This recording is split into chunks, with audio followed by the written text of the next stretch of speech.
এ ভাইরা আমার, বন্ধুরা আমার, গভীর মনোযোগ। তৎকালীন জামানায় চোরটার নাম ছিল ইবনে সাবাত। নাম কি? আরো জোরে বলে।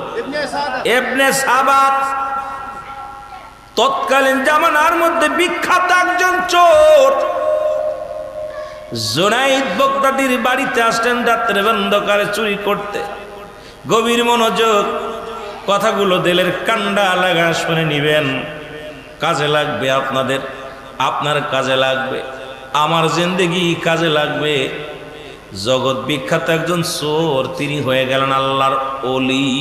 আল্লাহ কাকে কখন আল্লাহর দপ্তরে নাম লিখে নেন কেউ বলতে পারি না। ফকরগিরি করো না, আমলের বাহাদুরি করো না, ইমানের বাহাদুরি করো, ইমান নিয়ে যেন মরতে পারো। আমলের বাহাদুরি করো না, আমি এত আমল করি, আমি এত আমল করি, এত দান করি, ফকর বন্ধ করো, এত ফকর করো। আল্লাহ তুমি যেন আমার ইমান হারা করো না। বেলালের মতো ইমান দিও, ওই মুসলমান ওয়াসকরণীর মতো ইমান দিও, ও মুসলমান হাফসি বেলালের মতো ইমান দিও, আবু বক্কারের মতো ইমান দিও, হযরত উমরের মতো ইমান দিও। এমন ইমান আমাদের দিও যেন ইমান থেকে বঞ্চিত হয়ে যায় না। লা ইলাহা, নাই কোনো ইলাহ ইল্লাল্লাহু এক আল্লাহ ছাড়া। এ মুসলমান, নাই কোনো মাবুদ এক আল্লাহ ছাড়া গো, নাই কোনো মাবুদ এক আল্লাহ ছাড়া, ইল্লাল্লাহ, নাই কোনো মাবুদ এক আল্লাহ ছাড়া। আল্লাহকে পাওয়ার একমাত্র ঠিকানা মাধ্যম হলো মুহাম্মাদুর রাসূলুল্লাহ। জোরে জোরে চিল্লায় বলেন সাল্লাল্লাহু আলাইহি ওয়াসাল্লাম। জোরে জোরে চিল্লায় একবার বলা যাবে না মারহাবা? আর একটু জোরে জোরে চিল্লায় বলেন আল্লাহু আকবার। মোহব্বতে চিল্লায় একটু দুরূদ শরীফ পড়েন আল্লাহুম্মা।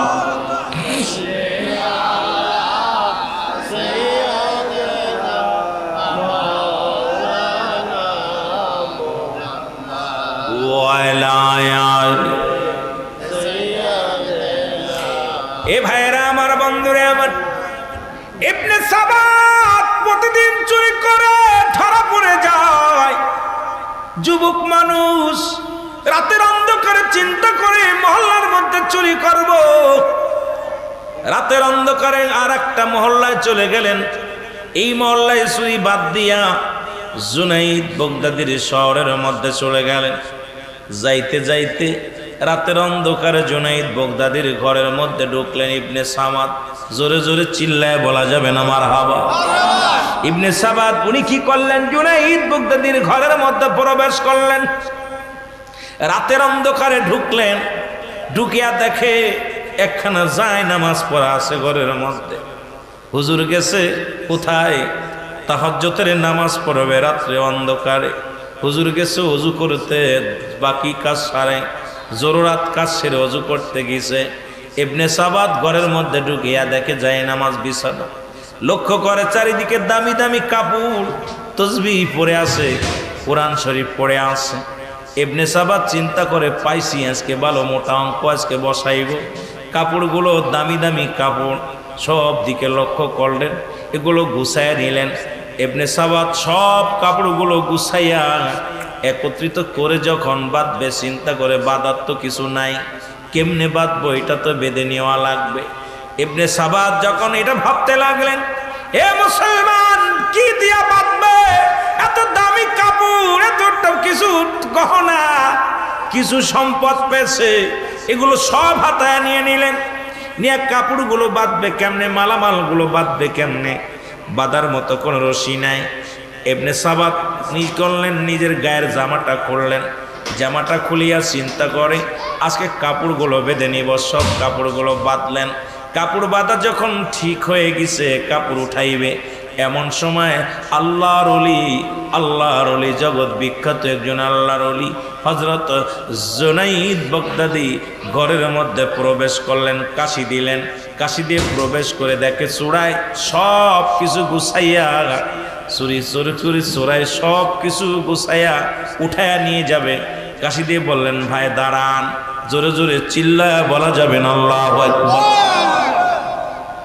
এর ইবনে সাবাত চিন্তা করে, ধরা পড়ে যাব, দৌড়ে পালাইতে হবে। এখন বড় বিপদের মধ্যে।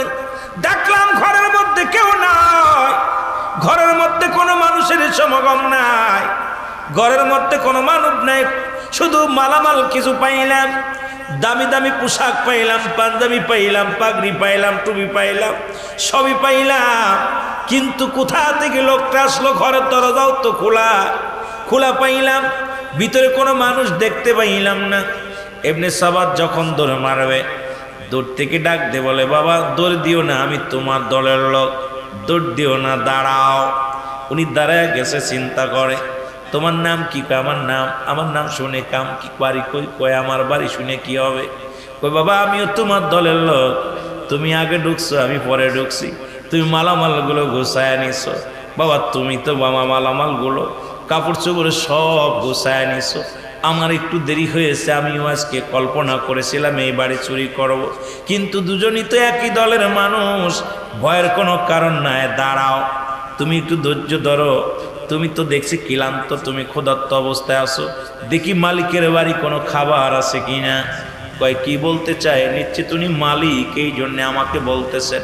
এই কথা বলিয়া আল্লাহর ওলি মুসলমান শুনে নাও, হযরত জুনাইদ বাগদাদী ভিতরে যায়, একটা মগ দুধ আনিয়া যখন দুধ লয়ে আসতেছিল, উনি চিন্তা করে নিশ্চিত কোনো মালিক, আজকে চুরি করেছি, মানুষকে ডাক দিতে গেছে, আশা পর ধরা পড়ে যাব, আমাকে মারবে, আমাকে লোকজনের হাতে তুলে দিবে, পালাইতে হবে, যে কোনো বাহানায়, যে কোনো শিলায় পালাইতে হবে।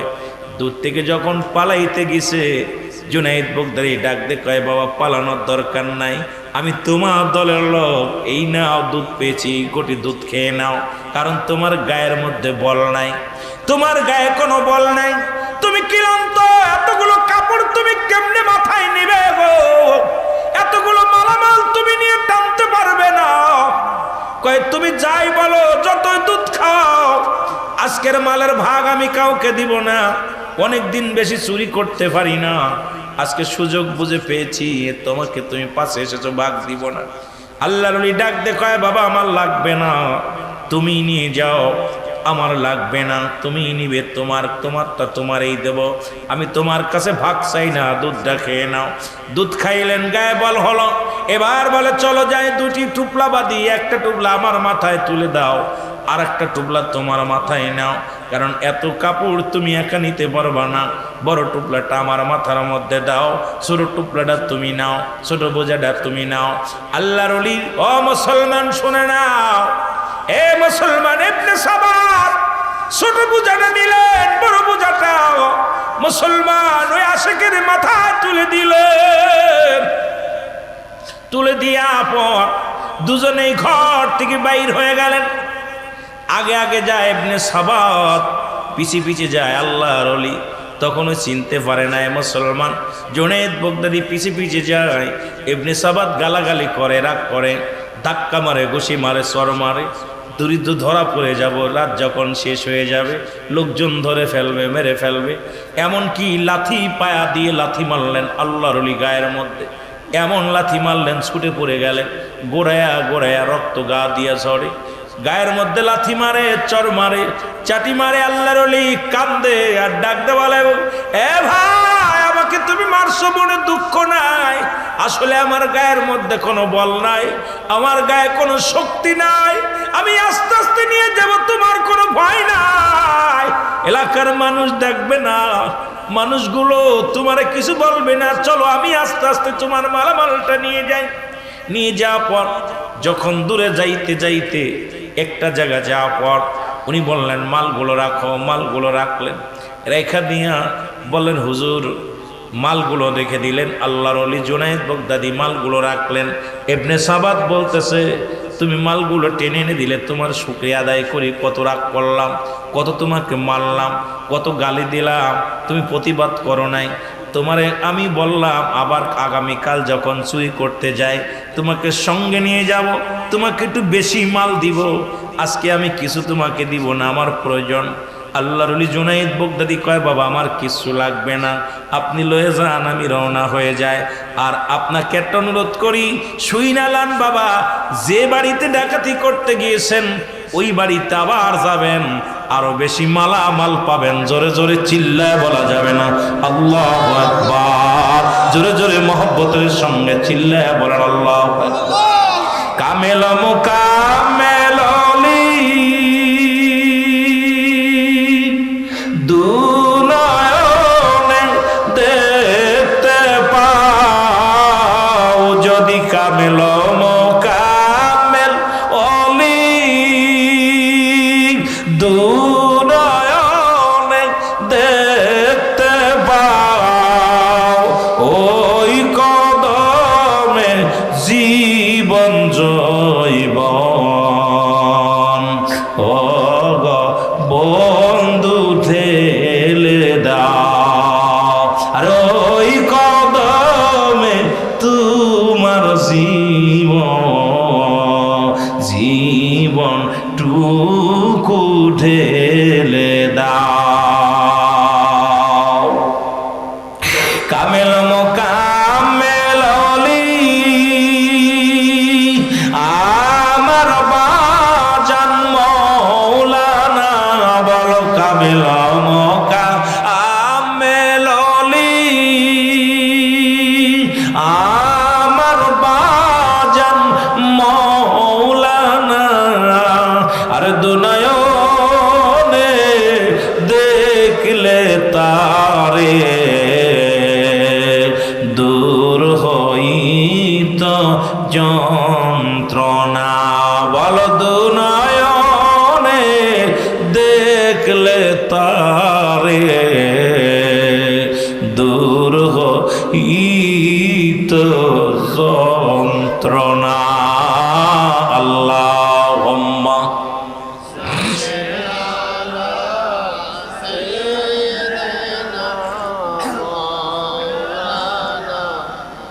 বাবারা জোরে জোরে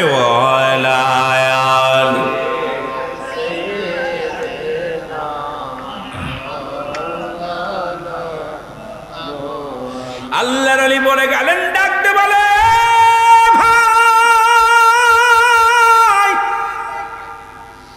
তোমাকে আমি আঘাত করেছি ঘুষি মেরেছি তোমার গায়ের মধ্যে লাথি মেরেছি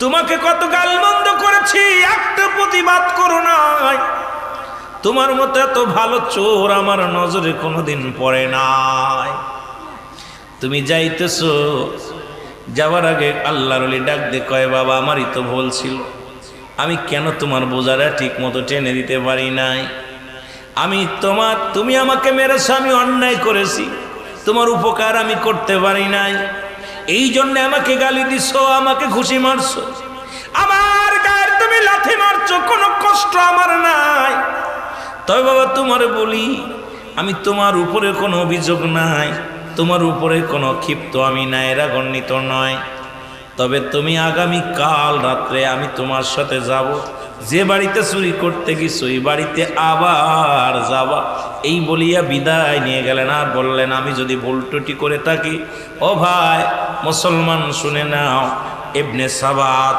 আমারে তুমি ক্ষমা করে দিও মাফ করে দিও যদি ভুল হয়ে যায় আমি তোমার উপকার ঠিক মতো করতে পারি নাই আমি ঠিক মতো আমি তোমার মাল বহন করতে পারি নাই এর জন্য আমি দুঃখিত ক্ষমা চাই এই কথা বলে উনি বিদায় হয়ে গেলেন সঙ্গে সঙ্গে ইবনে সাবাদের অন্তরের ভিতরে ধাক্কা দিল আরে এই মানুষটারে আমি মারলাম এই মানুষটাকে গালি দিলাম এই মানুষটাকে আমি ঘুষি মারলাম এই মানুষটাকে কত না মন্দ কথা শুনাইলাম একটা প্রতিবাদ করলো না এই লোকটা আসলে কি চোর নাকি ওই বাড়ির মালিক আবার আগামী দিন যাইতে বলে বাবা ওই বাড়িতে যাবা আমার নাম হলো আমার নামটা বাবা শুনে নাও আমি তোমার দল লোক আমার নাম হলো জুনায়েদ বগদাদি জোরে জোরে চিল্লা বলা যাবে না মারহাবা আর একটু জোরে জোরে চিল্লা বলা যাবে না আল্লাহু আকবার এ দুনিয়ার মুসলমান মালামালগুলো সামনে নিয়ে ইবনে সাবাত চিন্তা করে হারে মন কত মানুষ দেখলাম এমন মানুষের মতো মানুষ আমার নজরে পড়ে নাই যে মানুষটা এত কষ্ট করে আমার বোঝা বহন করলো সে ভাগ চাইল না যে মানুষটাকে আমি মাল বহন করার জন্য আঘাত করলাম প্রতিবাদ করলো না যে মানুষটাকে আমি এত কথা শোনাইলাম একটা কথার প্রতিবাদ করলো না আর এই মানুষটা তো কোনো সাধারণ মানুষ মনে হয় হতে পারে না আমি খবর নিব। এই কথা বলার পর শান্তি পেলেন না, মালামাল পড়ে থাকলেন, পাগলের মতো ছোটাছুটি করা শুরু করলেন। ইবনে সাবাত কি করলেন? কাহারে মন যাব, ওই বাড়িতে যাব। খুঁজতে খুঁজতে চলে গেলেন। পরের দিন যা খবর নিলেন, এ মুসলমান শুনে নাও, উনি রওনা হয়ে গেলেন। যা পর উনি জিগাইতেছেন, ভাই পাশে যা বলতেছে, ভাই এই গ্রামের মধ্যে মুসলমান শুনে নাও, জুনাইদ বগদাদি নামে কোনো ব্যক্তি আসেনি, জুনাইদ নামে কোনো মানুষ আসেনি।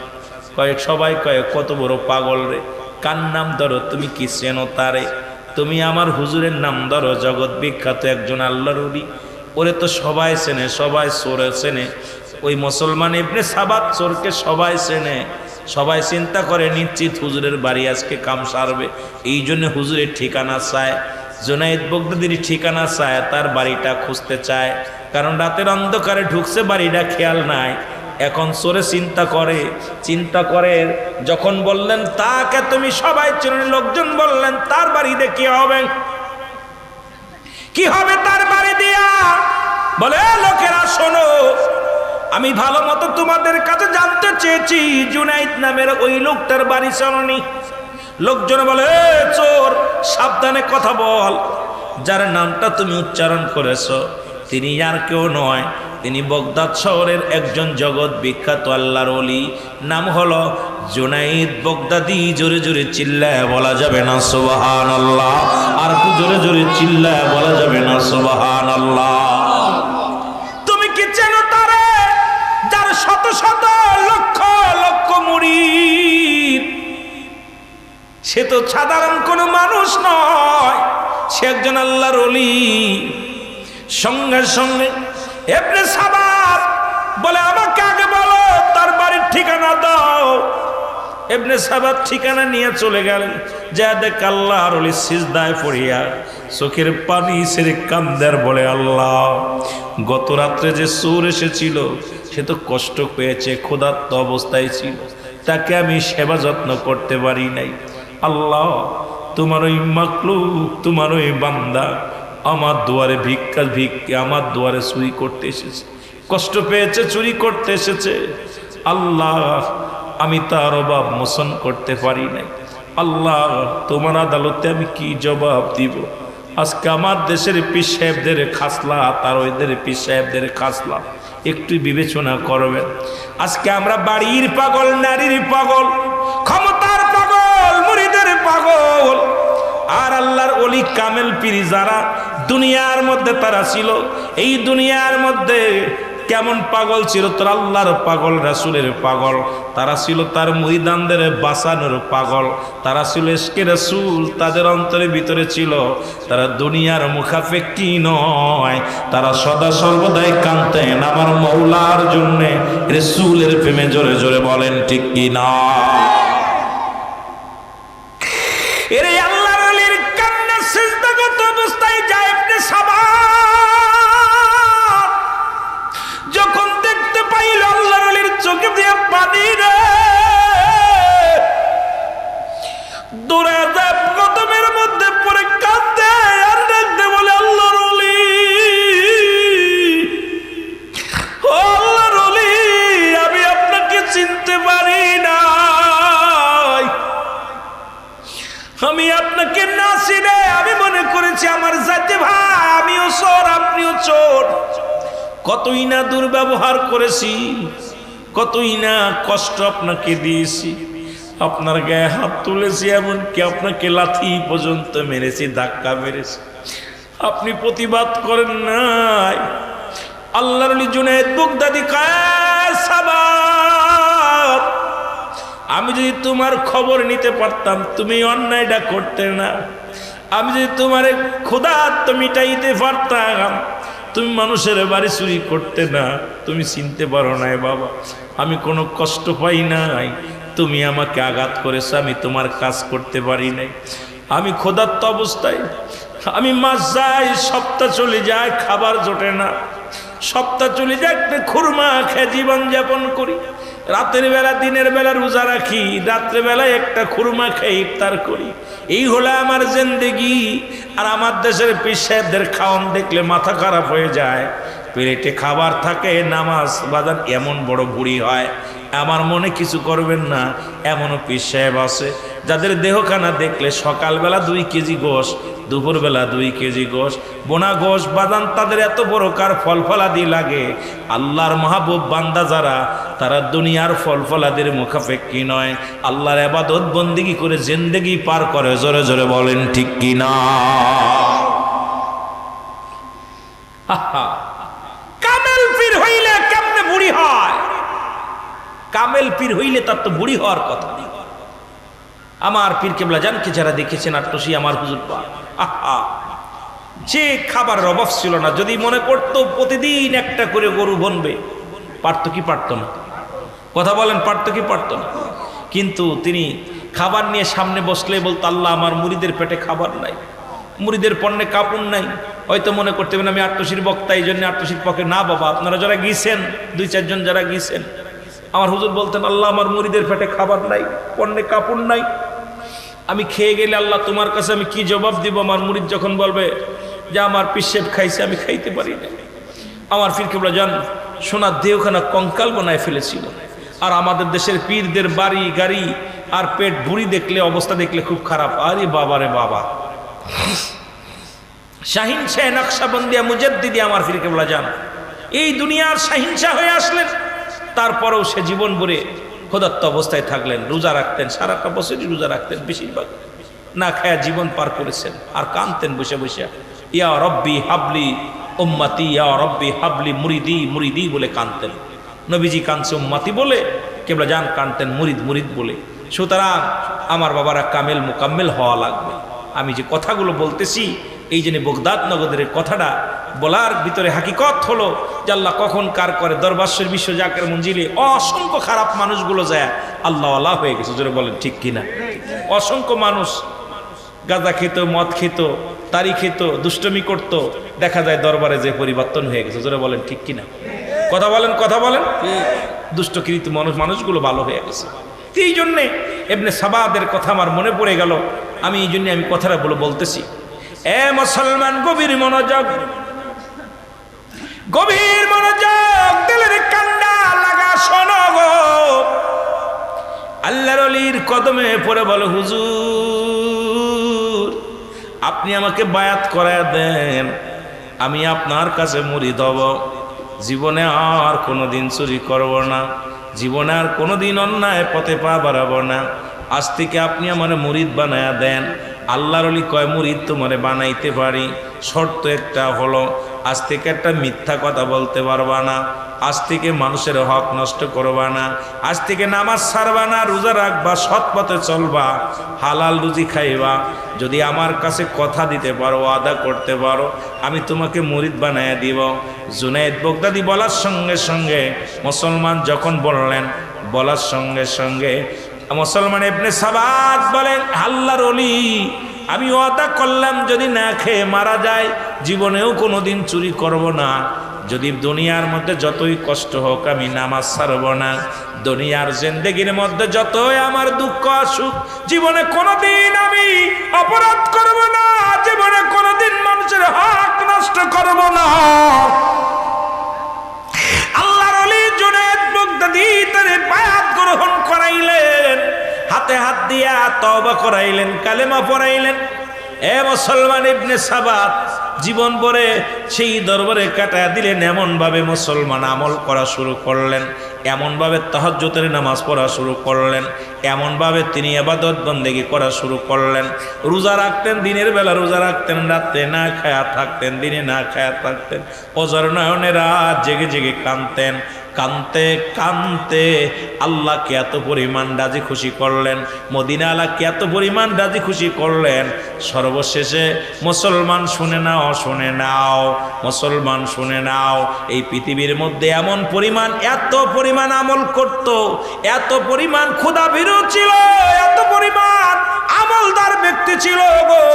এই পৃথিবীর মধ্যে সৎ পথে থাকার কারণে, আল্লাহ ওয়ালা হতে হতে, আমল করতে করতে সর্বশেষে ইবনে সাবাত মুসলমান শুনে নাও আল্লাহ রব্বুল আলামিনের দপ্তরে ওনার একটা নাম হয়ে গেল, তিনি নাম হলো চোর থেকে আল্লাহর ওলি। এই মুসলমান শুনে নাও, জুনায়েদ বাগদাদীর মুরিদ মুসলমান শুনে নাও, এই পৃথিবীর মধ্যে চোর থেকে হয়ে গেলেন আল্লাহর একজন ওলি। যেমন নিজামুদ্দিন আউলিয়া পৃথিবীর মধ্যে খুন করে হলো আল্লাহর ওলি। মুসলমান শুনে নাও, শুনে নাও, জগৎ বিখ্যাত আল্লাহর ওলি। পৃথিবীর মধ্যে অসংখ্য আল্লাহর ওলির এইরকম আছে। পৃথিবীর মধ্যে সুদখোর হাবিব সুদ খায়া ছেড়ে দিয়ে আল্লাহর পথে পাগল হয়ে গেলেন, সঙ্গে সঙ্গে আমল করতে করতে হলেন আল্লাহর ওলি। আমার একটা বিশ্বাস, বিশ্ব জাকের মঞ্জিলে আমার ভাইয়েরা যারা যায়, যারা আট্টসি দরবারে যায়, কেবলাদান হুজুর যে আমল দিছে, যদিও ওলি না হতে পারি, আউলিয়ার দপ্তরে নাম লেখানো সম্ভব। এই আমলটা যদি আমরা করতে পারি, জোরে বলেন ঠিক কি না? যে আমলগুলো দিছে হুজুর পাক, আট্টসির হুজুর যে আমল দিছে, সেই 3টার সময় উঠে আল্লাহকে ডাকা, কোরআন তেলাওয়াত করা, নবীর উপরে দুরূদ পড়া, জিকির আজগার করা, তাহাজ্জুদের আপনার সেই কখন মিলাদ শরীফ পড়া, কিয়াম করা, এরপরে নফল নামাজ পড়া, মুরাকাবা মুশাহাদা করা, জিকির আজগার করা, যে আমলগুলো দিছে, দৈনন্দিন যদি কোনো ব্যক্তি আমল করে, আমল করতে করতে আউলিয়ার দপ্তরে নাম লেখাইতে পারে। সুবহানাল্লাহ বলেন না? আরো জোরে বলেন আল্লাহু আকবার। কিন্তু দুঃখের বিষয়, আমরা জাকের ভাইয়ের আমল করি না, বড় কষ্ট। অধিকাংশ জাকের ভাইয়ের আপনারা দেখা যায় অনেক পীরের, যারা খালি আট্টসি না, অনেক পীরের মুরিদ আপনারা পীরের কাছে যায় বায়াত গ্রহণ করেছেন, আমল করেন না, নামাজই পড়েন না। আমি মনে করি যারা নামাজ পড়েন না, কোনো পীরের কাছে যে লাভ নেই। যারা বেনামাজি, কোনো পীরের কাছে যাওয়ার দরকার নেই। কারণ বেনামাজি আপনি পীরের কাছে যায়, যদি পরিবর্তন না হয়, ইবনে সাবাত চোর থেকে যদি আল্লাহর ওলি হতে পারে, আর তুমি মিয়া বাড়িয়া নামাজই পড়ো না, আল্লাহর বিধানই মানো না, দাড়ি চাইছে, এরপরে দুনিয়ার মধ্যে খারাপ পথে চলো, অন্যায় করো, আমি মনে করি কোনো পীরের কাছে যা লাভ নেই। পীরের কাছে যায় যদি তাকবীর পরিবর্তন না করতে পারো, আল্লাহ যদি তাকবীর পরিবর্তন না করে, আমলের পরিবর্তন না করতে পারো, আল্লাহর কসম সেই জায়গা যে লাভ নেই। জোরে বলেন ঠিক কিনা? কষ্ট যদিও পান, আমি সত্যি কথা বলি, সেটা হলো এই জন্য আমি আমার পীর কেবলাদানকে শুনেছি বলছে, বাবা যারা বেনামাজি তারা আমার মুরিদ না, সুতরাং নামাজ যারা পড়েন না তারা আট্টসি যাবেন না, যারা আট্টসি যান নামাজ তাদের পড়া লাগবে। আর আট্টসির মুরিদ শুধু না, আমরা যারা মুসলমান, একমাত্র কাফের এবং মুসলমানদের মধ্যে পার্থক্য হলো নামাজ। যদি বলেন ঠিক কি না? কাফের এবং মুসলমানদের মধ্যে পার্থক্য কি? নামাজ। নামাজ যার নাইতে এবার কিসের মুসলমান? মুসলমান হয়ে দাবি করতে হলে নামাজের প্রয়োজন আছে কি না? আরো জোরে বলেন আছে কি না? এই নামাজটা আদায় করতে হবে। জোরে বলেন ঠিক কি না? একটু মহব্বতের সঙ্গে দুরূদ শরীফ পড়েন, আল্লাহুম্মা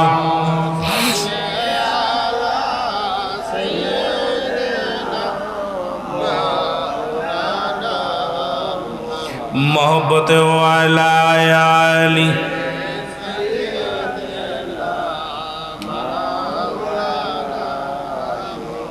কষ্ট হচ্ছে দুরূদ শরীফ পড়তে, আওয়াজ নাই। আমি প্রতিটা কথা বলতেছি, আমার খুব কষ্ট হচ্ছে ভাই, পায়ের মধ্যে জ্বালা করতেছে প্রচুর পরিমাণ, জার্নি করছি অনেক পথ, এরপরে কথা বলতেছি, খুব কষ্ট হচ্ছে। তারপর যদি আপনারা ভালোবাসা না দেন, আলোচনা লোকজনের সমাগম একটু কম, তারপরে আপনাদের আওয়াজ না শুনলে আলোচনা করা সম্ভব না। এখান থেকে আমরা আল্লাহ কারে মাফ করে দিবে, এখান থেকে কে মাফ পেয়ে যাবে আল্লাহ পাকই ভালো জানে। এই জন্য প্রথমেই আমি শুরু করেছি ইন্নামা আউলিবিন নিয়াত, সিনার খবর মনের খবর রাখে কে? আল্লাহ। এটা দিয়েই যে নিয়ত ছিল, নিয়ত গুণে বরকত, নিয়ত গুণেই বরকত। তো এখানে কোন নিয়তে কে এসেছেন আল্লাহ ভালো জানে। এই জন্য নিয়তটা সহি করতে হবে। এখানে বসেছি, প্রতিদিন মাহফিলে বসার ভাগ্য কপাল লাগে। অনেকে একজনকে এক একটা জিনিস আল্লাহ দান করেছে। সুলাইমান নবীকে একটা মজেদার সিংহাসন দান করেছিল, শুধু তাই নয়, একটা আংটিও দান করেছিল। জোরে জোরে চিল্লায় বলো মারহাবা। সুলাইমান আলাইহিস সালাম সমস্ত পশুর কথা শুনতে পাইতেন, সমস্ত পশু পাখির ভাষা বুঝতে পারতেন। সুলাইমান আলাইহিস সালাম যখন মুসলমান পূর্ণ বয়স হয়ে গেল, আমার যুবক বাবারা শোনো, আলোচনাটা দিলের কান্ডা লাগা শোনো। যখন পূর্ণ বয়স হয়ে গেল, বীর পায়গম্বর এই সুলাইমান পায়গম্বরের মন্ত্রী বললেন, হুজুর আপনার বয়স হয়েছে, এখন শাদী করা লাগবে, আপনি বিয়ের জন্য প্রস্তুতি হন। সুলাইমান পয়গম্বর বললেন আমার জন্য পাত্রী দেখবে, এই পাত্রীর ভিতরে 3টা 4টা গুণ থাকা লাগবে। এই 4টা গুণে গুণান্বিত যে পাত্রীর মধ্যে আছে সেই পাত্রীকে আমি বিবাহ করব, নয়তো কোনো বিবাহ আমি করব না। রাজ্যের মধ্যে মহল্লার মধ্যে তোমরা ঘোষণা করে দাও, এই সমাজের মধ্যে ঘোষণা করে দাও, কারণ এই পৃথিবীর মধ্যে আমি এত বড় বাদশা, আমি বাদশা পয়গম্বর সুলাইমান। টাকার আমার অভাব নাই, সম্পদের আমার অভাব নাই, বাড়ির আমার অভাব নাই, কিছুর অভাব নাই। পৃথিবীর মধ্যে আল্লাহ আমাকে অনেক দিয়েছে, তবে 4টা গুণ থাকা লাগবে। বলে হুজুর 4টা গুণের কোন গুণ? 1 নম্বর গুণ হবে ওই মেয়েটা তার আমানত নষ্ট করে না, আমানতদারি হবে। আমার দেশের আমানত নষ্ট করা মেয়েগুলো এখন 90% মেয়েরা আমানত নষ্ট করে, তার সতীত্ব নষ্ট, আমানত নষ্ট। প্রতিটা মেয়ের কাছে একটা আমানত আছে, প্রতিটা পুরুষের কাছে একটা আমানত আছে। আমরা পুরুষটাও কিন্তু স্ত্রীর আমানত নষ্ট করি। পৃথিবীর মধ্যে মুসলমান গভীর মনোযোগ, 2 নম্বর হলো, 2 নম্বর সে আমলদারি হবে, ফরজগারি হবে, আল্লাহওয়ালা হবে। সুলাইমান পয়গম্বর বিয়ে করবে, কেমন পাত্রী হবে, কেমন নারী হবে? নারীর উদাহরণগুলো দিয়ে দিলেন। 1 নম্বরে হবে আমানতদারি, 2 নম্বরে হবে বুজুর্গানে আমলধারী, 3 নম্বর হবে পৃথিবীর মধ্যে গুণর, সে হবে বড় রূপবতী, রূপবতী হওয়া লাগবে। 4 নম্বর হলো বংশ, তার বংশ পরিচয় ভালো হওয়া লাগবে। এই 4টা গুণ যদি ভালো পাও, এই 4 গুণে গুণান্বিত যদি কোনো নারী পাও, আমি বাদশা সুলাইমান বিয়ে করতে রাজি। এর একটা গুণের বাইরে যদি হয়, আমি বাদশা সুলাইমান বিয়ে করতে রাজি নয়। জোরে জোরে চিল্লা বলা যাবে না আল্লাহু আকবার। আজকে একটু নিয়তের ওয়াজটা করি, তারপরে দেখা যাক যদি আবার সুযোগ পাই। শরীয়তের আর একটু যাবো, আমার যুবক ভাইয়েরা আসছেন, মা বোনেরাও শুনতেছেন। এই জন্যে একটা কথার উপরেই আলোচনা করলে রাত শেষ হয়ে যাবে, কোন দিক থেকে কোথায় যাব, সময় তো পাবো না। আমার ভাইয়েরা, আমার বন্ধুরা, আমার চারিদিকে গোটা রাজ্যে ঢোল পিটিয়ে দেওয়া হলো, ইলহাম দেওয়া হলো বাদশা সুলাইমান বিয়ে করবেন, পয়গম্বর সুলাইমান নবী বিয়ে করবে।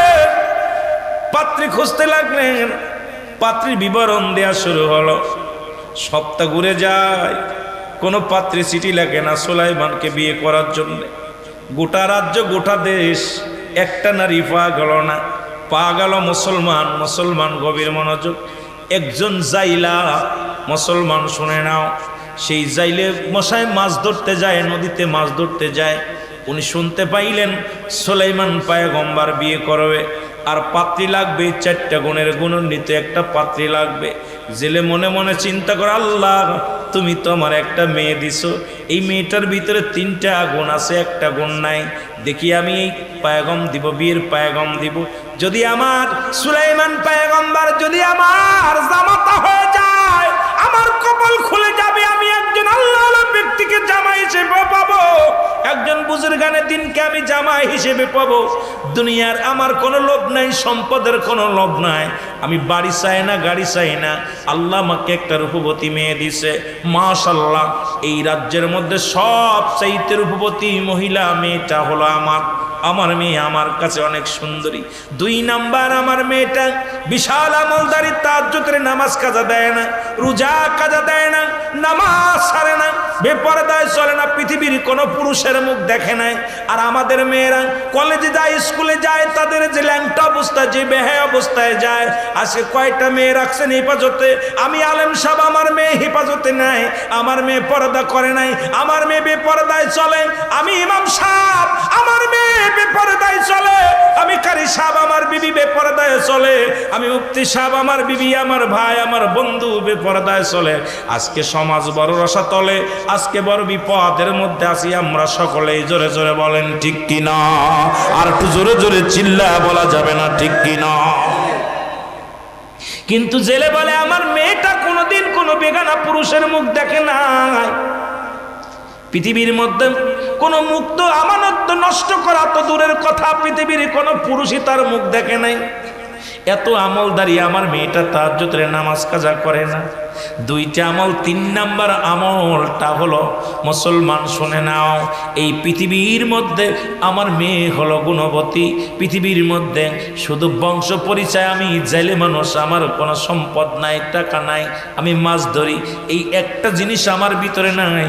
তবু সুলাইমানের কাছে পয়গম্বর দিব। দেখি আমার মেয়ের কাছে জিগায় যায়, বলছে মাকে, মেয়েটাকে ডাক দে। বলে মা। মেয়েটার সামনে হাজির হয়ে গেছে। ডাক দে বলে, মেয়েরে, আমি মনে মনে কল্পনা করেছি তোমার অনুমতি ছাড়া, ও মা, তোমার মত ছাড়া আমি একটা জিনিস সিদ্ধান্ত নিয়েছি। কয় বাবা, কি সিদ্ধান্ত নিয়েছেন? বলে, সিদ্ধান্ত নিয়েছি দেশের রাজা সুলাইমান পয়গম্বর বিয়ে করবে। আমি মনে মনে করেছি আমার কন্যা মাগো, তোমার সাথে আমি সুলাইমান পয়গম্বরের বিয়েটা দিয়ে দিব। জোরে জোরে চিল্লায় বলা যাবে না সুবহানাল্লাহ? আরো জোরে। বলে, বাবা গো, তুমি কি বলতে চাও? আমরা গরিব, আমরা জেলে, কোথায় আকাশ আর কোথায় জমিন। যিনি রাজ্যের বাদশা, যিনার টাকা পয়সা ধন দৌলতের অভাব নাই, যেন দুনিয়ার মধ্যে বিশাল দাম, বিশাল নাম, এমন একজন ব্যক্তিকে আমার বিবাহ করবে। বাবা গো, ও বাবা, তুমি কি স্বপ্নে দেখেছো গো বাবা? মারে, আমি ধন সম্পদ দেখে পাগল হই নাই, বাড়ি দেখে পাগল হয় নাই, দুনিয়ার কোন রাজত্ব দেখে আমি পাগল হই নাই। 1 নাম্বার পাগল হয়েছি সুলাইমান পয়গম্বরের নামাজ আদায় করে। 2 নাম্বার পাগল হয়েছি ন্যায়পরায়ণ একজন পাশে পৃথিবীর মধ্যে। 3 নাম্বার পাগল হয়েছি দুনিয়ার মধ্যে স্বর্ণের কাছে মাথা নত করে না। 3 নাম্বার পাগল হয়েছি সে আল্লাহ পাকের গোলাম। 4 নাম্বার পাগল হয়েছি সে আদর্শবান একজন পুরুষ। এমন একজন এইরকম কিছু গুণাগুণ দিতে লাগলেন। এই জন্য আমি পাগল হয়েছি, যদি সুলাইমান পয়গম্বর আমার জামাতা হয়, আমার জামাই হয়, কারণ একটা কন্যা সন্তান হলে একটা জান্নাতের মালিক হওয়া যাবে। এমন একজন আল্লাহ বুজুর্গানে দিনে যদি আমার জামাই হয়, আল্লাহর দরবারে আমি জবাব দিতে পারবো, মারে আমিও সুখী হব, তুমিও সুখী হব। মেয়েটাও সঙ্গে সঙ্গে 2 রাকাত নফল নামাজ আদায় করেন। আদায় করে এসে বলে, বাবা গো, কি বলতেছিলে বাবা গো? বলে, মা রে, তোমার ভিতরে 3টা গুণ আছে। 1 নাম্বার তুমি আমানতদারি, 1 নাম্বারে তুমি আমানতদারি, 2 নাম্বারে তুমি পৃথিবীর মধ্যে আমলদারি, 3 নাম্বার তুমি গুণরূপবতী, 4 নাম্বারটা আমাদের মধ্যে নেই, আমরা দরিদ্র। মেয়েটা বলে, আল্লাহ, ও আমার আল্লাহ, আমি আমার বাবার কথা শুনে আমি মনে প্রাণে আমার জামাই হিসেবে, আমার স্বামী হিসেবে আমি সুলাইমানকেই কবুল করে নিলাম। জোরে জোরে চিল্লায় বলা যাবে না সুবহানাল্লাহ? আর একটু জোরে জোরে চিল্লায় বলা যাবে না আল্লাহু আকবার? মহব্বতের সঙ্গে দুরূদ শরীফ পড়ুন, আল্লাহুম্মা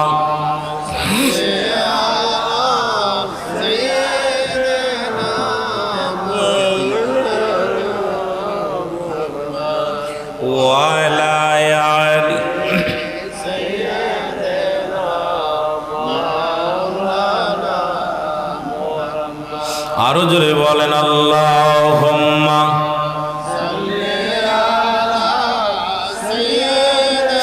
মদিনায় যাইতে পারলাম না, মদিনা দেখতে পারলাম।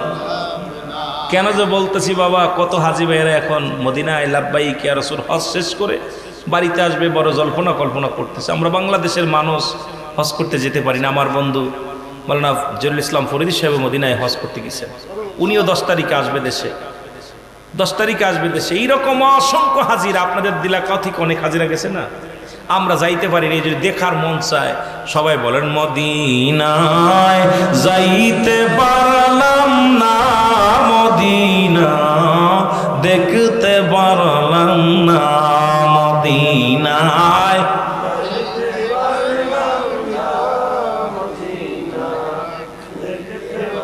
উম্মতের কান্ডারি নবী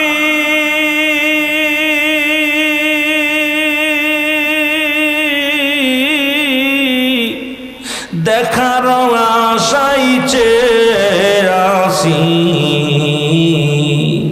উম্মতের কান্ডারি নবী বাবার আশায় চেয়ে আসি, দাও দেখা দাও দয়াল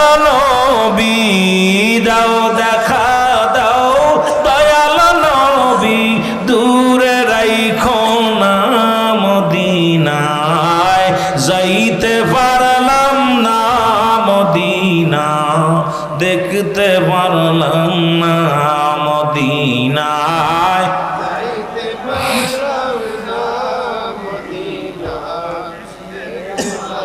কোথায় আছেন গো মায়ার নবী, বাইজিতপুরের আশেক আমি। কোথায় আছেন গো দয়াল নবী, কিশোরগঞ্জের আশেক আমি। দাও দেখা দাও দয়াল নবী, দাও দেখা দাও দয়াল নবী, দূরে রাইখো না মদিনায়। যাইতে পারলাম না মদিনা, দেখতে পারলাম না মদিনা।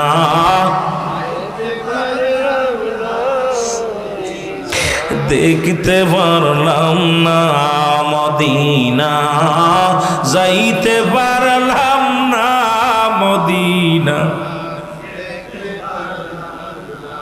কত হাজি মদিনাতে, কত হাজি মদিনাতে, আমি গোলাম যাইতে পারলাম না রে মাওলা, যাইতে পারলাম না মদিনা, যাইতে পারলাম না মদিনা, দেখতে পারলাম না মদিনা, যাইতে পারলাম না মদিনা। এ দুনিয়ার মুসলমান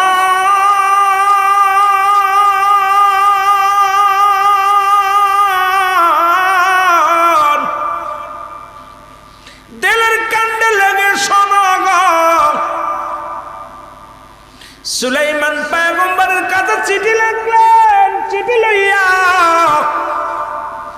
উজিরের কাছে পৌঁছাই দিয়ে হলো। সপ্তাহ ঘুরে গেল, একখানা চিঠি মাত্র হাতের মধ্যে আসলো। কয়খানা? জোরে বলেন কয়খানা? একখানা চিঠি আসলো। এর চিঠিখানা পাইয়া উজির থরথর করে কাঁপে, কারণ যিনি পৃথিবীর মালিক, আল্লাহ তাকে ধন ভান্ডারের মালিক বানায়া দিছে, পদ্ম পৃথিবীর মালিক বানায়া দিছে। এই লোকটার লগে জালের মেয়ের বিয়ের কথা কেমনে বলবো? উজিরকে ডাক দে, বলে উজির রে, তোমরা কি কোনো মেয়ের সন্ধান পাইলা কি না? উজির বলে, হুজুর বেয়াদবি মাফ করবেন, রাজ্য ঘুরে আসলাম, কোনো মেয়ে তো পত্র লেখে নাই আপনার সঙ্গে বিবাহের জন্যে। একটা পত্র পেয়েছি, এই যদি অব্যয় দেন এই পত্রটা আমি পেশ করতে পারি আপনার কাছে। উজির বলার সঙ্গে সঙ্গে বাদশা সুলাইমান ডাক দিয়ে বলে, উজির, উজির রে, কে সেই মেয়েটা, ভাগ্যবতী মেয়েটা আমার বিয়ে করার জন্য রাজ্যের প্রধান এই বাদশা সুলাইমানের সঙ্গে বিবাহের জন্য রাজি হয়েছে, আর সেই 4টা গুণ সেই মেয়ের মধ্যে আছে, একটু বলো তার পরিচয়।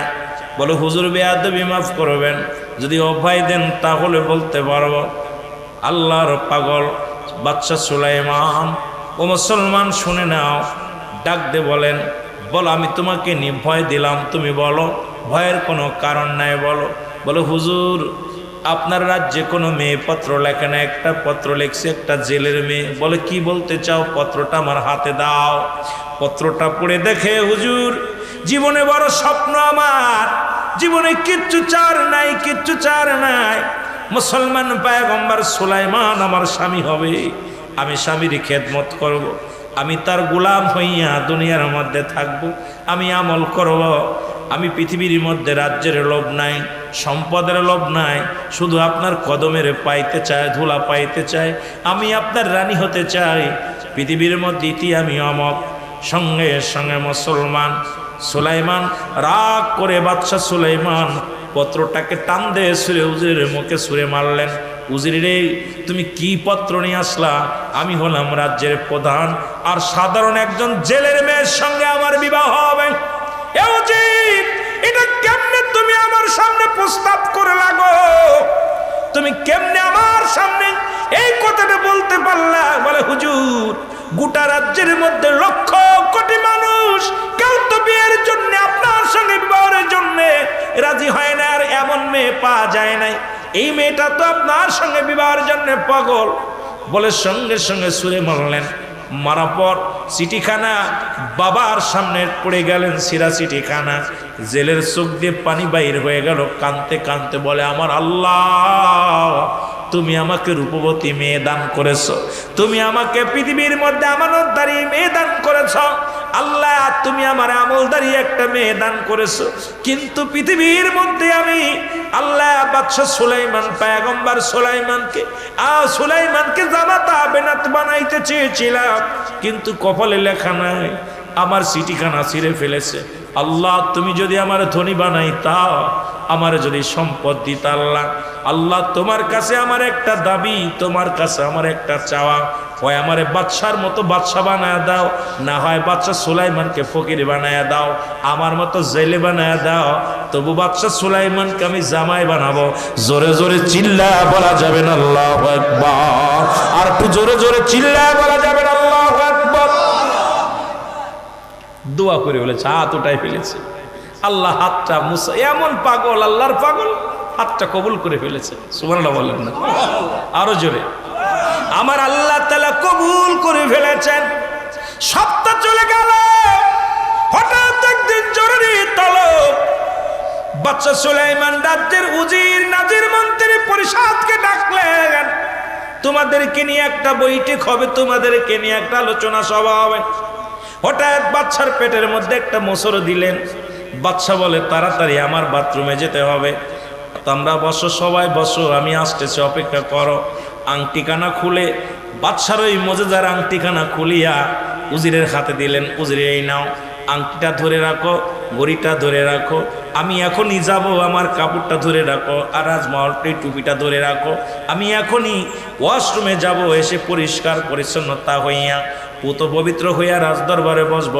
এই সুযোগে দেখলেন বদজিন, এটা দেখতে পাইলেন বাদশা যখন বদজিন দূর থেকে দেখতে পাইলেন সুলাইমান পয়গম্বর ওনার হাতের মজাদার আংটিখানা উজিরের হাতে দিয়ে দিয়েছে, ওনার পাগড়িখানা উজিরের হাতে দিয়ে দিয়েছে।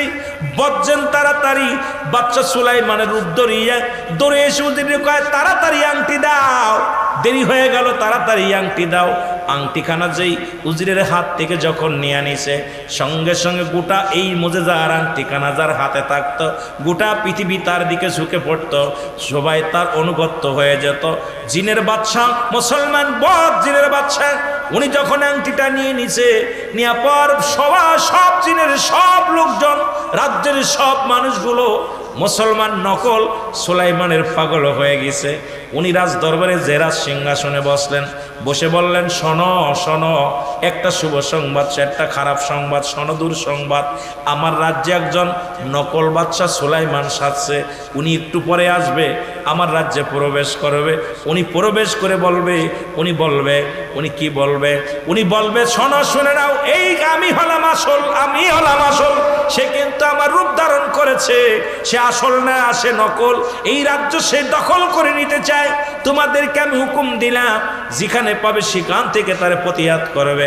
যদি রাজদরবারে ঢুকতে চায় তারে ঢুকতে দিবা না। খবরদার খবরদার, এই লোকটা একটা ছলনাময় মানুষ, বড় জাদুকার, সে আমার রূপ ধারণ করে তোমাদেরকে ধোঁকা দিবে, রাজ্য দখল করে নিবে। খবরদার, তার থেকে বাঁচাও। জোরে জোরে চিল্লায়া বলা যাবে না আল্লাহু আকবার? জোরে জোরে চিল্লায়া বলা যাবে না আল্লাহু আকবার? মহব্বতের সঙ্গে দুরূদ শরীফ পড়েন, আল্লাহুম্মা। বসুন বসুন।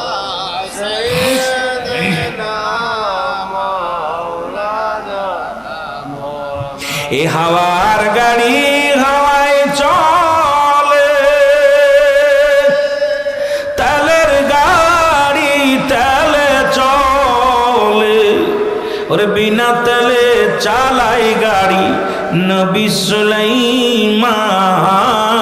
আমরা তথ্যে মুসলমান, আমরা সেই মুসলমান, আমরা সেই মুসলমান।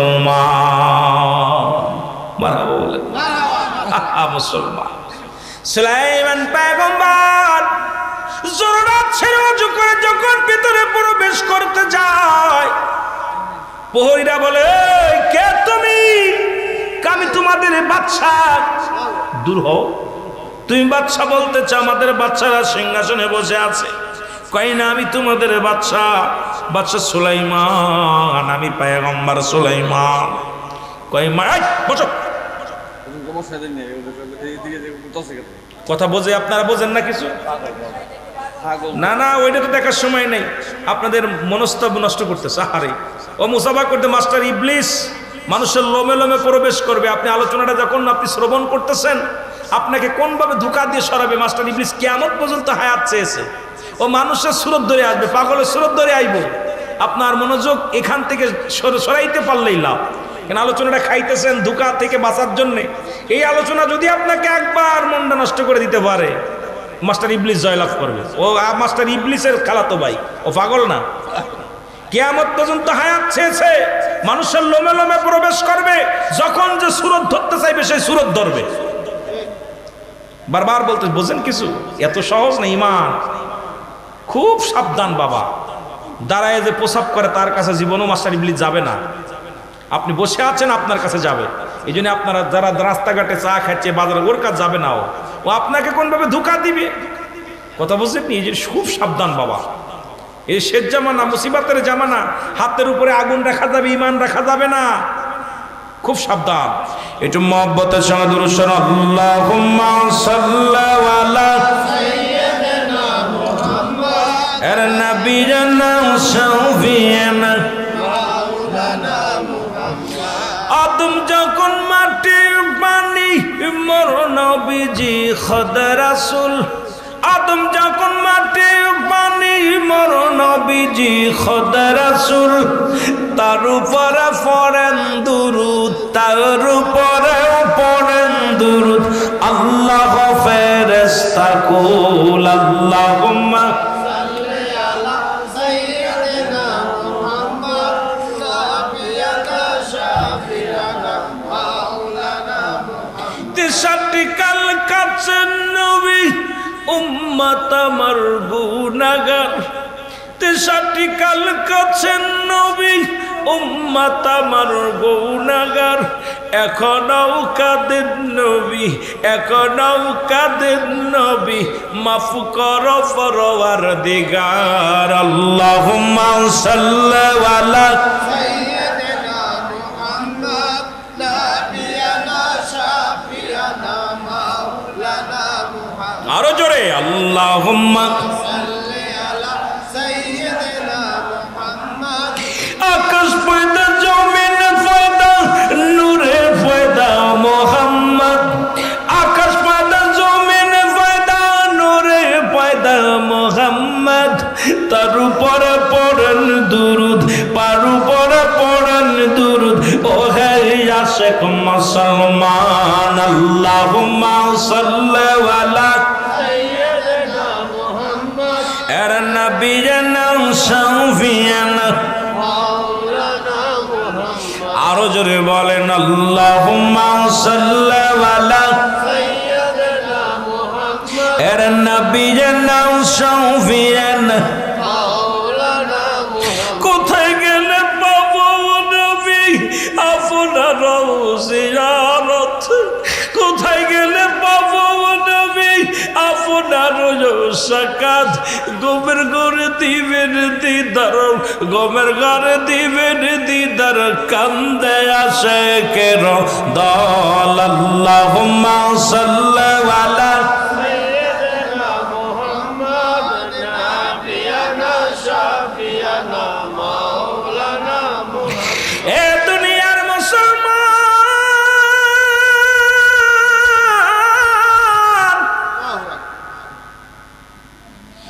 সুলাইমান পয়গম্বর রাজ দরবারে ঢুকবে। প্রহরীরা বলে, না তুমি নকল সুলাইমান। আসলটা তো প্রবেশ করেছে, তুমি নকল। তোমাদের অনুরোধ করি, আমি আসলটা, ওইটাই নকল। আমাকে একটু দেখতে দাও কে। যখনই যা দেখি নকল জিন, বদ জিন রাজ সিংহাসনে বসে আছে।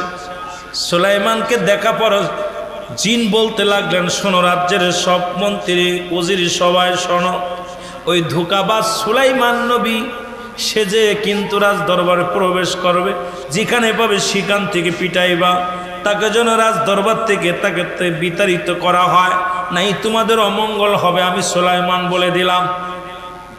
এর মুসলমান আসল সুলাইমানকে ধরে মন্ত্রী পরিষদ উজির প্রহরীরা সবাই মারতে লাগলেন। সুলাইমান পয়গম্বর বলে, আমার ভাইয়েরা আমাকে তোরা মারিস না, আমি তোদের রাজা, আমি তোমাদের প্রধানমন্ত্রী, রাজ্যের প্রধান, আমাকে তোরা মারিস না। সবাই মারতে লাগলেন, লাঠি দিয়া মাথার মধ্যে আঘাত করলেন, মাথা ফেটে গেলেন, রক্তাক্ত হইয়া জমিনের মধ্যে বেহুশ হয়ে পড়ে গেলেন। মুসলমান হাতাশি হাতে করে টান দিয়া ঘাড়ে করে নিয়ে রাস্তার ধারে ফেলায়া দিল। ওই বদজিন বললেন, ওই নকল সুলাইমানকে তোমরা ফেলে আসো। সবাই নিয়ে তারে ফেলে আসলেন। ওই রাস্তা দিয়ে যাইতেছিলেন মুসলমান, মাছ ধরিয়া নিয়া ওই জেলে জাল ভাতের মধ্যে মাছ নিয়ে যাইতেছিল। দেখে মুসলমান ওই যুবকটা রাস্তার কিনারায় বেহুশে পড়ে আছে, জাল ফেলে দিয়া যায়, দেখে তো সুন্দর যুবক। ও মুসলমান, মুজেজার আংটি যেহেতু হাতের মধ্যে নাই, মুসলমান এখন কাউকে সুলাইমান কাউকে চেনে না, সুলাইমানের সেই ক্ষমতা নাই, সুলাইমানের সেই পাওয়ার নাই, কারণ মুজেজার আংটি এখন হাতে আছে বদজিনের। এখন বদজিন সবাইকে বশ করে ফেলেছে। জোরে জোরে চিল্লায়া বলা যাবে না আল্লাহু আকবার। জাইলা সবকিছু থুইয়া দেখে মাথা ফাটায় এলেছে। কয়, বাবা তোমার নাম কি? কইতে পারে না। বাড়ি কই? কইতে পারে না। কোথায় ঠিকানা? কইতে পারে না। আহারে, এত সুন্দর চেহারা সুরত যুবক ছেলেটা। আর বাড়িতে নিয়ে যায়, বাড়িতে নিয়ে গেলেন, চিকিৎসা করিয়া সেবা যত্ন করিয়া সুস্থ হলেন। আর যেদিনকে উনি বাড়ি নিলেন, ওদিনকেই নদীতে যায় বিপুল প্রচুর পরিমাণ মাছ পাইলেন। চিন্তা করে, আমার কপাল, যুবকটাকে বাড়িতে আনলাম আর এত পরিমাণ মাছ পাইলাম, যুবকটা ভাগ্যবান। সুবহানাল্লাহ বলেন। যুবকটাকে আরো বেশি বেশি সেবা যত্ন করতে লাগলেন, পুরো সুস্থ হয়ে গেলেন। সুস্থ হতে লাগলেন, একদিন দুদিন করিয়া কিছুদিন যাইতে লাগলেন, প্রচুর পরিমাণ মাছ তালে পড়তে লাগলেন। অভাব চলে গেল, ধনী হয়ে গেল, ধনী হয়ে গেল। একদিন হঠাৎ করে জেলে বলে, বাবা মনে কিছু না করলে একটা কথা বলি। কয়, কি? কয়, বাবা গো, আমার একটা লোকের প্রয়োজন, এত পরিমাণ জালে মাছ ধরা যায়, এখন আমার একটা লোকের প্রয়োজন, তুমি যদি মনে কিছু না করো বাবা আমার সাথে যেতে পারো, আমি একটু তোমার নিয়ে যাব, সহযোগিতা করবা। এর সুলাইমান নবী চলে গেলেন মাছ ধরতে, নদীর মধ্যে মাছ ধরতে গেলেন। আর ওদিনই যখন সুলাইমান নবীকে সাগরের মধ্যে পেয়েছে, মাছ যেন পাগল হয়ে গেছে। এত পরিমাণ জালের মধ্যে আটকা পড়েছে, জেলে মাছ বিপুল প্রচুর পরিমাণ মাছ পেয়ে অত্যন্ত খুশি হয়েছে। আরে ভাগ্যবতী, ভাগ্যবান যুবক, তোরে যেদিন থেকে বাড়িতে আমি আনছি কুড়িয়া, সেদিন থেকে আমার কপাল খুলে গেছে। আজকে নদীতে আনছি, নদীর মধ্যে শুধু মাছ আর মাছ, তোকে হাতছাড়া করা যাবে না। জোরে জোরে চিল্লায়া বলা যাবে না সুবহানাল্লাহ। বছর একটা পার হয়ে গেল, এক বছর পার হয়ে গেল। কয় বছর? এ যুবকরা, কয় বছর? এক বছর পার হয়ে গেল। এক বছর পরে সুস্থ হয়ে যুবক বলে, হুজুর আমি দেশে ফিরে যাব। সুলাইমান বলছে, আমারে ছেড়ে দেন, এক বছর আপনার কাছে রয়েছে, আমাকে ছাড়েন। কয়, বাবা ছেড়ে দিব, তবে যাবার তোমার প্রতি মায়া জমে গেছে, ভালোবাসা জমে গেছে। যাবার আগে একটা কথা আমি তোমার কাছে জানতে চাই। বলে, কি কথা? কয়, বাবা আমার বাড়িতে কয়জন মানুষ তুমি জানো? আপনার বাড়িতে 3 জন। কয়, কেডা কেডা? আমি, আপনি আর আপনার বিবি। সুবহানাল্লাহ বলেন না। আপনি, আমি আর আপনার বিবি। জেলে বলে, না বাবা না, দান করেছে, এই কন্যাটা আছে। এ মুসলমান যুবক বলে, হুজুর এতদিন একটা বছর আপনার বাড়িতে আসি, আজ পর্যন্ত আপনার বাড়িতে যে মেয়ে আসি এটা শুনেও নাই, দেখেও নাই। আর আমাদের এলাকার মধ্যে যদি কোনো হুজুর বাড়িতে ঢোকে, ওরে জানালা বাইঙ্গে দেখে হুজুর কালো না ধলা, হুজুর এখন ঠিক কিনা।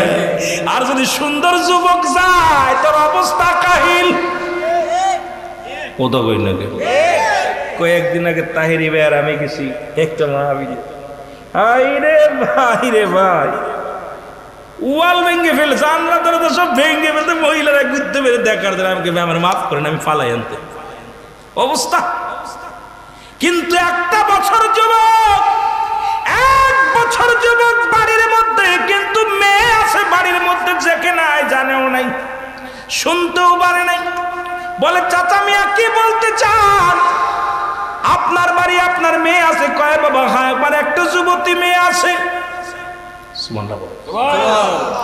মেয়েটার ভিতরে 3টা গুণ থাকার কারণে, একটা গুণ না থাকার কারণে বাদশা সুলাইমান পয়গম্বর বিয়ের পয়গাম বন্ধ করে দিয়েছে, রাজি হয় নাই। আমি বাবার সামনে পত্র ছিঁড়ে ফেলেছে, সেদিন থেকে আমি মনে বড় কষ্ট। মেয়েটাকেও বিবাহের কথা বলি না, মেয়েও বিবাহের কথা বলে না। বলে কি বলতে চান? বলে শোনো বাবা, এই দেশের প্রেসিডেন্ট সুলাইমান, বাদশা সুলাইমান বড় শখ ছিল তিনি বিয়ে করবে। 4টা গুণ, 1 নাম্বার গুণ তার আমানতদারি হবে, 2 নাম্বার গুণ আমলদারি হবে, 3 নাম্বার গুণ তার রূপবতী হবে, 4 নাম্বার গুণ ধন সম্পদের মালিক, ভালো অবস্থাবান হবে। কিন্তু 3টা গুণ আমার মেয়ের ভিতরে ছিল। 1 নাম্বার গুণ এই পৃথিবীর মধ্যে আমার মেয়েটা আমানতদারি, পৃথিবীর কোনো পুরুষ তারে দেখে নাই, পৃথিবীর কোনো পুরুষের সামনে যায় নাই। 2 নাম্বার আমানত, আমার মেয়ে কোনো আমল ছাড়ে না, আমার মেয়েটা কোরআন পড়ে, আমার মেয়েটা নামাজ পড়ে, আমার মেয়েটা আমলদারি, বড় আমলদারি, আমার মেয়েটা পর্দাশীল, তো আমার মেয়েটা তো আমলদারি গো। 3 নাম্বার, পৃথিবীর মধ্যে আমার মেয়েটা সবচেয়ে রূপবতী। 3টা গুণ আল্লাহ দিয়েছে তার ভিতরে, একটা বৈশিষ্ট্য নাই। বলে কি নাই? গরিব হওয়ার কারণে বাদশা পয়গম্বর সুলাইমান মেনে নিতে পারে নাই। আমার মেয়েটা শুধু কান্দে আর রোজা রাখে আর কান্দে, আল্লাহর দরবারে ফরিয়াদ করে। বড় আশা করেছিলাম বাবারে বড় জামাই বানাবো সুলাইমান, বাদশা সুলাইমানকে, এটা হলো না। এখন তোমার প্রতি আমি রাজি, তুমি নামাজ পড়ো, রোজা রাখো, বড় আমলদারি বাবা, তোমার আমার ভালো লাগছে। যদি আমার এই কন্যাকে তুমি বিয়ে করতে, আমি তোমার জামাই বানাইতাম, তোমাকে আমি সুলাইমানের জায়গা, সুলাইমানের স্থান তোমার আমি দিতাম। জোরে জোরে চিল্লায়া বলা যাবে না সুবহানাল্লাহ। বাবা যদি রাজি হও তাহলে মেয়েটারে তোমার সঙ্গে বিয়ে দিতাম। চিন্তা করে, বিয়ে তো একটা করতে হইব, রাজ্য তো গেছেই গেছে, সবই গেছে। যুবক চিন্তা করে যাক, আর এই ওর যাক বিয়েটা করেই ফেলি। ঠিক আছে, যেহেতু আমলদারি 3টা ইগুণ নাই, 1 ভালো আমলদারি, আর এবারই মেয়ে আছে আমরা জানি না। আর আমাদের দেশের ভাই এই ওয়াজ তো করা যাবে না, দরকার অনেক ওয়াজ করছি, ইউটিউবে পাবেন। যেহেতু পর্দার ওয়াজ আমিরুল আমিন সিদ্দিকী হকের ওয়াজ যেভাবে করছি, বাংলাদেশে মনে কোনো বক্তা এরম করে নাই। যেভাবে জিনাবে বিচারের ওয়াজ আমিরুল আমিন সিদ্দিকী করি, তারপরেও মানুষকে ফিরাইতে পারি না পথ থেকে। কারণ এই যে চরিত্র কালচার এত নষ্ট হওয়া হয়েছে, এখান থেকে পথে ফিরানো সম্ভব না। অনেক বক্তাও মাঝে মাঝে ফোন দিয়ে করে, আমিন এত বলো না। আমি এত বলবো না, কারণ আমি নিজে বাঁচতে হবে, পরিবার পরিজনকে বাঁচাইতে হবে। অধিক বাড়িতে পর্দা নাই, অধিকের বাড়ি, অধিক সমাজের বাড়ি। এখন পর্দা চলে গেছে হিন্দু বাড়ি, জোরে বলেন ঠিক কিনা? হিন্দু বাড়ি। কিছুদিন আগে মিঠামনে মাহফিল করতে গেলাম, কেউর জোর মিঠামন দেখলাম, অনেক যে কটা হিন্দু বাড়ি আছে ভালোই ঘিরে রাখছে, কিন্তু মুসলমানের বাড়ি খোলামেলা। আশ্চর্য হয়ে গেলাম, আমি আশ্চর্য হয়ে গেছি যে আপনাদের কে বেশি দূরে না, মিঠামনে মাহফিল করতে গেছে, যা দেখি আশেপাশে যতগুলো হিন্দু, অনেক পুরাই বাড়ি দেখলাম পর্দা করা, ভালো করে ঘিরছে, ডাকে ঢুকে রাখছে।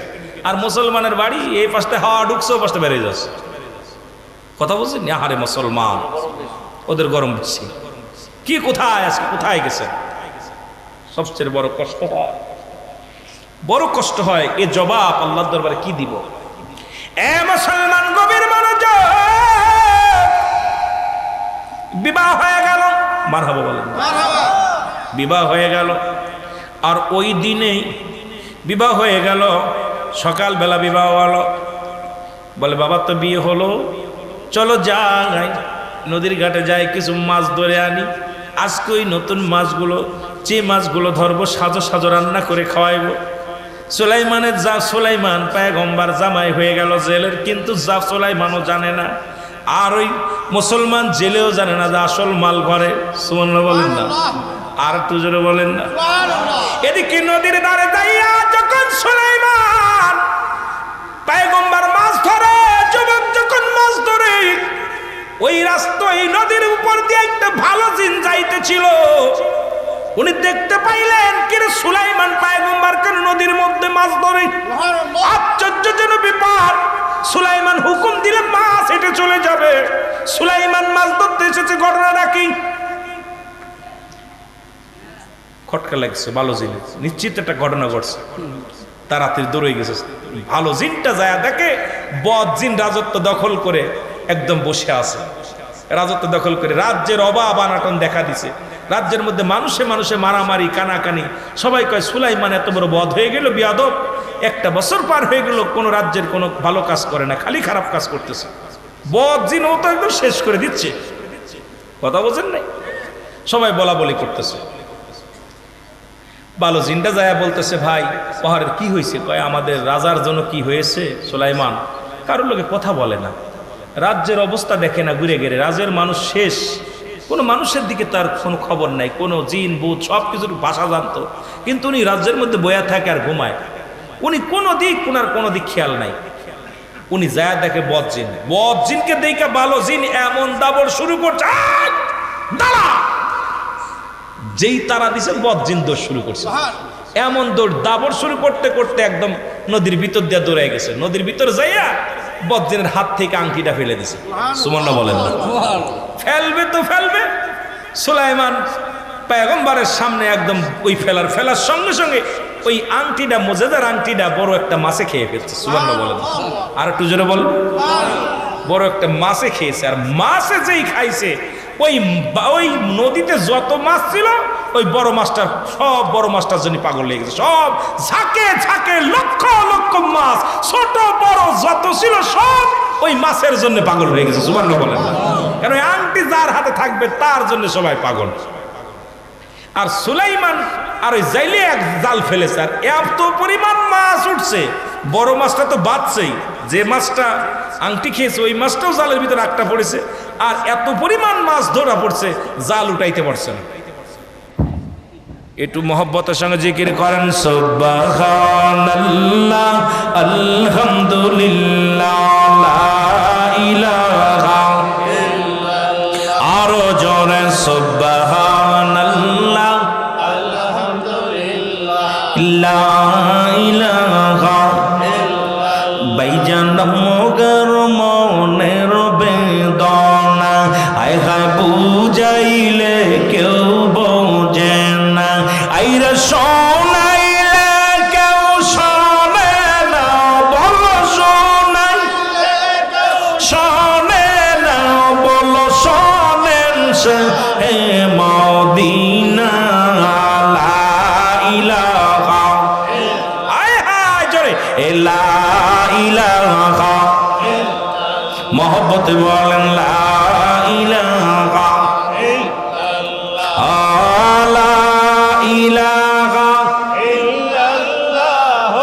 মুহাম্মাদুর সাল্লাল্লাহু আলাইহি ওয়াসাল্লাম। এই দুনিয়ার মুসলমান